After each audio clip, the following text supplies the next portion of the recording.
नमस्कार। इस वीडियो में आपका स्वागत है। आज हम ब्रिटिश संसद के द्वारा पारित सर्वाधिक महत्वपूर्ण अधिनियमों में से एक संवैधानिक सुधार अधिनियम 2005 की कुछ व्यवस्थाओं का अध्ययन करेंगे। हम जानते हैं कि ब्रिटेन में कोई लिखित संविधान नहीं है। ब्रिटेन का संविधान परंपराओं पर आधारित है, किंतु ब्रिटेन की संसद जो कानून बनाती है उस कानून की स्वीकार्यता और उसकी स्थिति संवैधानिक कानून की तरह ही होती है। और ब्रिटेन की संसद की संप्रभुता के बारे में भी हम अध्ययन कर चुके हैं कि ब्रिटेन की संसद जो भी संभव है वो कोई भी कार्य कर सकती है। और ब्रिटेन की संसद के द्वारा समय समय पर लिए गए क्रांतिकारी निर्णयों से ही ब्रिटेन की राजनीतिक व्यवस्था न केवल आधुनिक राजनीतिक व्यवस्था बनी, किंतु सर्वाधिक प्रगतिशील और विकसित राजनीतिक व्यवस्थाओं में से भी एक बनी है। ब्रिटेन के संविधान में लंबे समय से यह मांग की जा रही थी कि वहाँ पर लोकतांत्रिकरण की प्रक्रिया लगभग पूर्ण होने के बावजूद भी अभी भी संविधान में परंपरा और राजतंत्र और कुलीन तंत्र के ऐसे तत्व विद्यमान हैं जिन्हें किसी भी लोकतांत्रिक देश में स्वीकार नहीं किया जा सकता।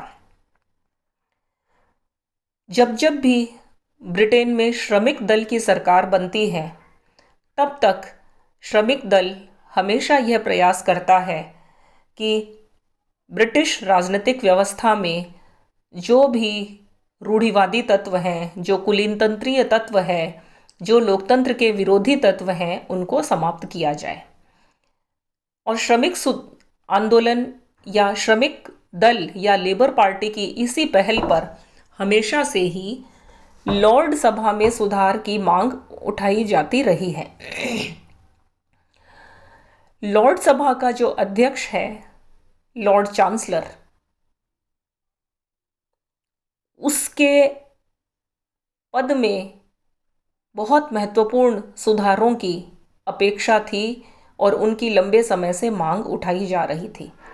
इसी प्रकार ब्रिटेन में न्यायपालिका की स्थिति स्वतंत्र और निष्पक्ष न्यायपालिका की नहीं थी, क्योंकि ब्रिटेन की लॉर्ड सभा ही ब्रिटेन के सर्वोच्च न्यायालय का कार्य संभालती थी। इसलिए शक्ति पृथक्करण के सिद्धांत का ब्रिटेन में पूरी तरह से उल्लंघन होता था, क्योंकि स्वयं व्यवस्थापिका जो कानून बनाती है वही उसी की एक समिति, न्यायिक समिति, न्यायपालिका का कार्य भी करती थी। इन लंबे चलने वाले जो सुधारों की मांग है उसी का परिणाम रहा कि सन 2005 में ब्रिटेन की संसद ने संवैधानिक सुधार अधिनियम पारित किया।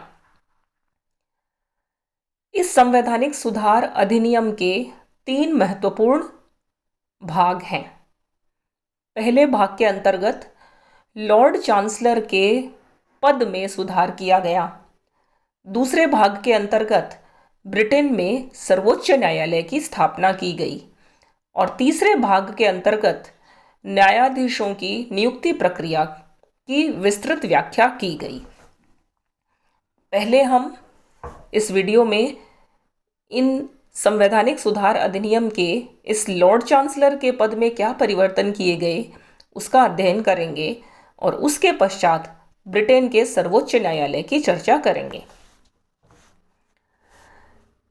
लॉर्ड चांसलर, जैसा कि हम जानते हैं कि ब्रिटेन की लॉर्ड सभा का सभापति होता है और यह जो लॉर्ड चांसलर था, यह अपने इसी पद के कारण आवश्यक रूप से ब्रिटेन के मंत्रिमंडल में एक प्रमुख मंत्री भी होता था और यही लॉर्ड चांसलर न्यायपालिका का अध्यक्ष भी होता था।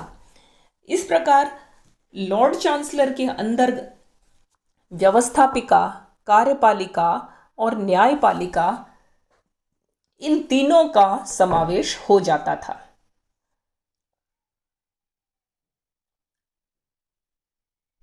लॉर्ड चांसलर लॉर्ड सभा के अध्यक्ष के रूप में लॉर्ड सभा की कार्यवाहियों का संचालन करता था और न्यायपालिका के अध्यक्ष के रूप में, जो कि ब्रिटेन में सर्वोच्च अपीलीय अदालत के रूप में लॉर्ड सभा की न्यायिक समिति होती थी, और उसके अध्यक्ष के रूप में वह देश के मुख्य न्यायाधीश का कार्य भी करता था और ब्रिटेन के मंत्रिमंडल का एक महत्वपूर्ण मंत्री भी होता था। इस व्यवस्था के प्रति बहुत अधिक असंतोष था, क्योंकि मॉन्टेस्क्यू द्वारा प्रतिपादित जो शक्ति पृथक्करण सिद्धांत है, जिसका अमेरिका में पूरी तरह से पालन किया जाता है और एक लोकतांत्रिक व्यवस्था में यह आवश्यक भी है कि व्यवस्थापिका, कार्यपालिका और न्यायपालिका के तीनों अंगों को स्वतंत्र और निष्पक्ष रूप से कार्य करने दिया जाए, किंतु लॉर्ड चांसलर का पद इसका अपवाद था। इसलिए इसमें सुधार की मांग लंबे समय से की जा रही थी।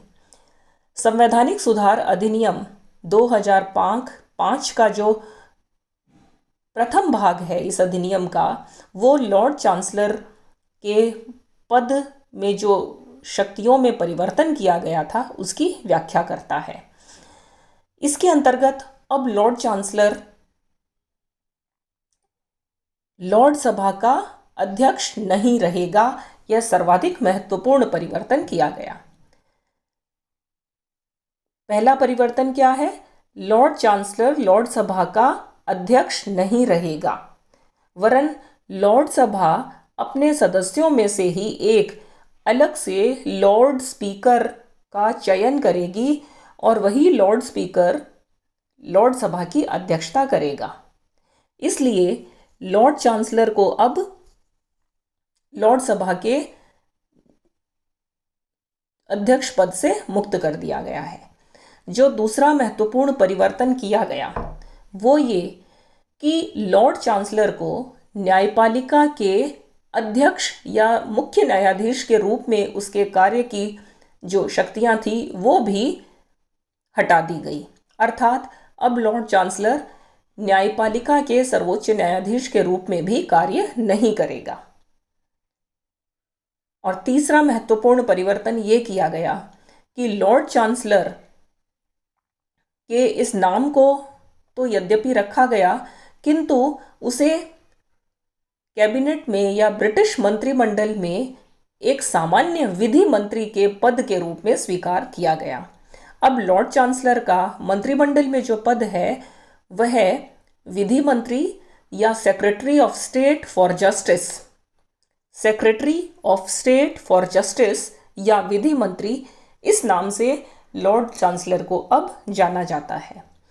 इसलिए यह स्पष्ट हो गया है कि संवैधानिक सुधार अधिनियम 2005 के अंतर्गत जो लॉर्ड चांसलर का पद है, जो पुरानी गरिमा थी, वो पूरी तरह से समाप्त करके लोकतंत्र के अनुरूप ही अब उसका जो कार्य है वो केवल न्याय मंत्री के रूप में ही रह गया है। और न्याय मंत्री के रूप में, क्योंकि इसका नाम है secretary of state for justice, और जिसको हिंदी में कहते हैं न्याय मंत्री, तो न्याय मंत्री के रूप में अब इसका मुख्य कार्य है कि यह ब्रिटेन की न्यायपालिका से संबंधित सभी मामलों का निर्देशन करेगा और उनका प्रबंधन करेगा। यानी कि न्यायपालिका से संबंधित जो मैनेजमेंट का काम है, जो न्यायाधीशों की नियुक्ति किस प्रकार से होगी, सर्वोच्च न्यायालय की जो निष्पक्षता और स्वतंत्रता है वो किस तरह से बरकरार रहेगी, यानी कि न्यायपालिका से संबंधित सभी कामों के पर्यवेक्षण और अवलोकन की और उसके बारे में अंतिम जिम्मेदारी इस लॉर्ड चांसलर का जो पद है, जिसे कि अब न्याय मंत्री कहा जाता है, उस पद में समाहित कर दिया जाएगा। इस प्रकार से लॉर्ड चांसलर की पुरानी शक्तियों को समाप्त करके और उसे अब नया पद या नया भार इस संवैधानिक सुधार अधिनियम 2005 में दे दिया गया है। और इस अधिनियम का जो प्रथम भाग है वो लॉर्ड चांसलर की इन समस्त शक्तियों की व्याख्या करता है। इस संवैधानिक सुधार अधिनियम 2005 का जो दूसरा मुख्य भाग है, जो अत्यंत महत्वपूर्ण है, उसके अंतर्गत ब्रिटेन में सर्वोच्च न्यायालय की स्थापना की गई। इससे पूर्व की स्थिति की यदि हम चर्चा करें तो यह है कि ब्रिटेन में कभी भी स्वतंत्र सर्वोच्च न्यायालय नहीं था, वरन इसके स्थान पर लॉर्ड सभा में ही 9 कानूनी लॉर्ड्स हुआ करते थे। कानूनी लॉर्ड्स की संख्या, जिनको कि लॉ लॉर्ड्स कहा जाता था, कानूनी लॉर्ड्स की संख्या 9 थी और ये 9 कानूनी लॉर्ड्स ही अलग से ब्रिटेन के सर्वोच्च अपीलीय अदालत के रूप में कार्य करते थे। और जब ये लॉर्ड सभा की ये न्यायिक समिति जब सर्वोच्च अपीलीय अदालत के रूप में काम करती थी, तब उसकी अध्यक्षता लॉर्ड चांसलर सर्वोच्च न्यायाधीश के रूप में करता था। इस प्रकार से अब तक न्याय प्रदान करने का या अपील की सर्वोच्च अदालत का कार्य लॉर्ड सभा का था, किंतु इस संवैधानिक सुधार अधिनियम के द्वारा लॉर्ड सभा के ये सभी कार्य ब्रिटेन में नवस्थापित नवनिर्मित सर्वोच्च न्यायालय को सौंप दिए गए हैं। और ये जो सर्वोच्च न्यायालय है, इसकी जो स्थापना जो है वो 2005 में की गई और उसने अक्टूबर 2009 में विधिवत रूप से कार्य करना प्रारंभ कर दिया। वहाँ का जो पार्लियामेंट स्क्वायर है, वही पार्लियामेंट स्क्वायर की एक अलग बिल्डिंग है, मिडिलसेक्स गिल्ड। इस मिडिलसेक्स गिल्ड में ही सर्वोच्च न्यायालय का जो नवनिर्मित भवन है, जो कि पुराना भवन था, उसी को रेनोवेट करके वहाँ पे उसने 2009 से काम करना प्रारंभ किया है। यदि हम सर्वोच्च न्यायालय के जो न्यायाधीशों की संख्या की बात करें तो इसमें यह व्यवस्था की गई है कि सर्वोच्च न्यायालय में 12 न्यायाधीश होंगे, एक मुख्य न्यायाधीश और 11 अन्य न्यायाधीश। और इन न्यायाधीशों की संख्या में यदि परिवर्तन करना है तो यह परिवर्तन संसद के दोनों सदनों के द्वारा पारित संकल्प के आधार पर राजा के द्वारा संख्या परिवर्तन किया जा सकता है। अर्थात 12 से यदि संख्या बढ़ाकर के 15 करनी है या 10 करनी है या 11, जितनी भी करनी है, वो कैसे की जाएगी? जब संसद के दोनों सदन अर्थात कॉमन सभा और लॉर्ड सभा इस प्रकार का, इस आशय का जो संकल्प है वो अपने अपने सदनों में पारित करेंगे, फिर उसे राजा के द्वारा पास भेजा जाएगा, राजा उस पर अपनी स्वीकृति दे देगा, तब न्यायाधीशों की संख्या में परिवर्तन हो सकेगा। न्यायाधीशों की योग्यता इस संवैधानिक सुधार अधिनियम के अंतर्गत ये है कि न्यायाधीश 2 वर्ष तक किसी उच्च न्यायिक पद पर कार्य करते हों या उन्हें 15 वर्ष तक जो सीनियर एडवोकेट के रूप में कार्य करने का उनका अनुभव हो। ये इनकी योग्यता है। चयन प्रक्रिया, जिसका वर्णन इस सुधार अधिनियम के भाग 3 में किया गया है, उसके अंतर्गत चयन प्रक्रिया एक बहुत विस्तृत और पारदर्शी चयन प्रक्रिया इसमें अपनाई गई है न्यायाधीशों के चयन में, और इसका संपूर्ण जो भार है वो लॉर्ड चांसलर को दिया गया है। यहाँ इसमें हम चार्ट में देख सकते हैं कि न्यायाधीशों का चयन जो है वो एक चयन आयोग के द्वारा किया जाता है, जिसको कि गोले में दर्शाया गया है। यह जो चयन आयोग है, इस चयन आयोग के सदस्य कौन होंगे? तो इस चयन आयोग के जो सदस्य हैं उनमें सर्वोच्च न्यायालय का जो अध्यक्ष है या सर्वोच्च न्यायाधीश और सर्वोच्च न्यायालय का जो उपाध्यक्ष है वो दोनों इसके सदस्य आवश्यक रूप से होंगे, तथा साथ ही तीसरा एक सदस्य और होगा जो या तो पूरे यूनाइटेड किंगडम या स्कॉटलैंड या उत्तरी आयरलैंड, इन तीनों की अलग अलग जो न्यायिक नियुक्ति आयोग हैं उनमें से किसी एक सदस्य को इसमें लिया जाएगा। इस तरह से न्यायिक नियुक्ति आयोगों की एक नई व्यवस्था इस संवैधानिक सुधार अधिनियम में जोड़ी गई है, और पूरे यूनाइटेड किंगडम के लिए एक अलग न्यायिक नियुक्ति आयोग, स्कॉटलैंड के लिए अलग और उत्तरी आयरलैंड के लिए अलग। इन न्यायिक नियुक्ति आयोगों का कार्य है ब्रिटेन के जो निम्न न्यायालय हैं उनके लिए न्यायिक अधिकारियों की नियुक्ति करना। इन तीनों न्यायिक नियुक्तियों में से जो इनके जो सदस्य हैं उनमें से किसी एक सदस्य को भी इस चयन आयोग का सदस्य बनाया जाएगा। यह चयन आयोग जब न्यायाधीशों की नियुक्ति का कार्य करेगा तो वो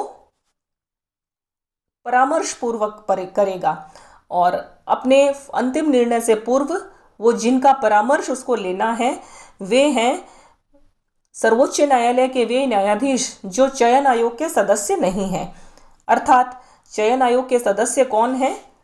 चयन आयोग के सदस्य हैं सर्वोच्च न्यायालय का अध्यक्ष और उपाध्यक्ष।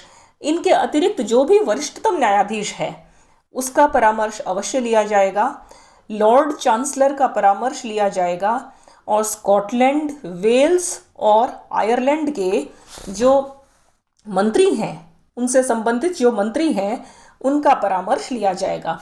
इस प्रकार से यदि हम इस व्यवस्था को समझने का प्रयास करें तो एक चयन आयोग है जो सर्वोच्च न्यायालय के न्यायाधीशों का चुनाव करेगा।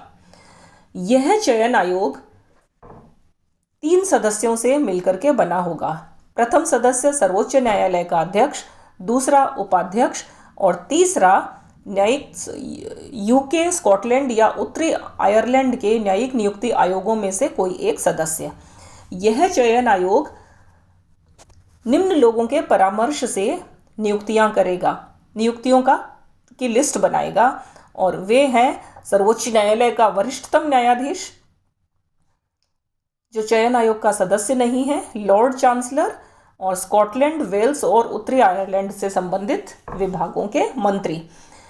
इनके परामर्श से जो सूची दी जाएगी चयन आयोग को वो लॉर्ड चांसलर को भेजी जाएगी। लॉर्ड चांसलर के पास इस संबंध में एक महत्वपूर्ण शक्ति है, और वो शक्ति ये है कि इस सूची को वह एक बार वीटो कर सकता है या इस सूची को मानने से इनकार कर सकता है। इसको सिंगल वीटो कहा जाता है, यानी कि एक बार ना करने की शक्ति। लॉर्ड चांसलर या जिसको अब न्याय मंत्री कहा जाता है, उस न्याय मंत्री के पास जब यह सूची जाएगी वो एक बार ना करेगा, फिर चयन आयोग उस पर पुनर्विचार करेगा, और पुनर्विचार के बाद यदि वो उसी रूप में सूची आ जाती है तब लॉर्ड चांसलर उसको स्वीकार कर लेगा और उसे प्रधानमंत्री के पास भेजेगा, और प्रधानमंत्री उसे सम्राट के पास भेजेगा। इस प्रकार से एक लंबी चयन प्रक्रिया के द्वारा ब्रिटेन के सर्वोच्च न्यायालय के न्यायाधीशों का चयन किया जाता है। इनका जो कार्यकाल है वो 70 वर्ष की आयु तक है। कोई भी न्यायाधीश 70 वर्ष की आयु या इससे पहले यदि किसी आधार पर त्यागपत्र देना चाहे तो वह त्यागपत्र दे सकता है। त्यागपत्र के बारे में यह व्यवस्था है कि यह जो त्यागपत्र है सर्वोच्च न्यायालय के न्यायाधीशों को वह लॉर्ड चांसलर को लिखित रूप में दिया जाना चाहिए। आपके यदि इस प्रकार का कोई प्रश्न आता है कि त्यागपत्र किसे सौंपते हैं, सम्राट को, प्रधानमंत्री को, तो नहीं, यहाँ पे उसका उत्तर है लॉर्ड चांसलर को लिखित रूप में त्यागपत्र दिया जाएगा। इनकी जो पदच्युति है वो केवल एक आधार पर इनको कार्य से पहले हटाया जा सकता है, और वो है कदाचार। अर्थात कदाचार का अर्थ है सदाचरण का विपरीत। यदि इनका कोई ऐसा मिसकंडक्ट है या कोई भ्रष्टाचारपूर्ण कार्य है, उसके आधार पर संसद के दोनों सदनों के द्वारा पारित प्रस्ताव के आधार पर इनको हटाया जा सकेगा। इनको हटाने के बारे में जो अंतिम शक्ति है वो संसद के दोनों सदनों में निहित है। अब यदि सर्वोच्च न्यायालय के क्षेत्राधिकार की बात करें तो इसका जो क्षेत्राधिकार है वो सबसे पहली बात तो ये है कि पूर्व में लॉर्ड सभा की न्यायिक समिति के पास जितने भी अधिकार थे वो सारे अधिकार अब सर्वोच्च न्यायालय को हस्तांतरित हो गए हैं। दूसरा, सर्वोच्च न्यायालय यूनाइटेड किंगडम या संपूर्ण यूके, जिसमें इंग्लैंड, वेल्स, स्कॉटलैंड और उत्तरी आयरलैंड आ जाते हैं, सभी के लिए दीवानी मामलों में यह अपील का सर्वोच्च न्यायालय है। इसी प्रकार से इंग्लैंड, वेल्स और उत्तरी आयरलैंड के लिए यह फौजदारी मामलों में या क्रिमिनल केसेस में भी अपील का सर्वोच्च अदालत है। यानी कि जो अंतिम अपीलें हैं फौजदारी मामलों में और दीवानी मामलों में, वो यहाँ पर की जा सकती हैं। सर्वोच्च न्यायालय पूरे देश की जनसंख्या से संबंधित सार्वजनिक महत्व के और संवैधानिक महत्व के किसी भी मामले पर विचार करता है। इसका एक और क्षेत्राधिकार ये है कि यह यूके का सर्वोच्च अभिलेख न्यायालय भी है। अभिलेख न्यायालय का अर्थ यह है कि इसके द्वारा दिए गए निर्णय पूरे यूनाइटेड किंगडम के अन्य न्यायालयों के लिए नज़ीर के रूप में या तथ्य के रूप में प्रस्तुत किए जाते हैं। इसके द्वारा कही गई बात अन्य न्यायालयों के लिए माननी आवश्यक रूप से अनिवार्य है। इसके द्वारा दिए गए निर्णयों का जो उदाहरण है, बार बार प्रस्तुतिकरण है, वो अन्य न्यायालयों के द्वारा मान्य होगा और वो इस न्यायालय के विरोध में कोई निर्णय नहीं देंगे। उसे सर्वोच्च अभिलेख न्यायालय के रूप में स्वीकृति मिली है। इस प्रकार से यदि इसके क्षेत्राधिकार की बात करें तो हम देखते हैं कि इसका जो क्षेत्राधिकार है वो मुख्यतः अपील के अंतिम न्यायालय के रूप में ही है। इसकी यदि सीमाओं की चर्चा करें तो इसकी सबसे पहली सीमा यही है कि संघात्मक राज्यों की तरह जहां पर न्यायपालिका स्वतंत्र और सर्वोच्च होती है और वहां पर न्यायालयों को न्यायिक पुनरावलोकन का अधिकार होता है, ब्रिटेन के सर्वोच्च न्यायालय को ऐसा कोई भी अधिकार नहीं दिया गया है। इसका अर्थ यह है कि संसद के द्वारा जो कानून बनाया जाता है, सर्वोच्च न्यायालय उस कानून पर पुनर्विचार नहीं कर सकता। संसद के द्वारा बनाया गया कानून आज भी सर्वोच्च है और न्यायपालिका संसद की इस संप्रभुता या सर्वोच्चता को चुनौती नहीं दे सकती। इसलिए यद्यपि ब्रिटेन में सर्वोच्च न्यायालय की स्थापना हो चुकी है, किंतु यह स्थापना संसद की स्थिति को चुनौती देने के रूप में नहीं है और इसलिए इसका महत्व उस हद तक नहीं है जैसा भारत या अमेरिका के सर्वोच्च न्यायालयों का है। किंतु फिर भी इस सर्वोच्च न्यायालय की स्थापना से ब्रिटेन में एक महत्वपूर्ण सुधार हुआ है कि अब न्यायपालिका जो है वो व्यवस्थापिका से मुक्त रह करके स्वतंत्र रूप से अपना कार्य करने लग गई है। इस प्रकार यह जो संवैधानिक सुधार अधिनियम 2005 आया, यह ब्रिटेन के न्यायिक इतिहास में एक क्रांतिकारी कदम है और इसके द्वारा ब्रिटेन में सर्वोच्च न्यायालय की स्थापना कर दी गई है। लॉर्ड सभा के पद को शक्ति पृथक्करण के, लॉर्ड चांसलर के पद को शक्ति पृथक्करण के आधार पर बिल्कुल नया कार्य दे दिया गया है। वह लॉर्ड सभा की अध्यक्षता से अब मुक्त हो गया है, वे न्यायपालिका की अध्यक्षता से भी मुक्त हो गया है और अब उसका काम केवल न्यायिक मामलों का प्रबंधन करना मात्र है। धन्यवाद।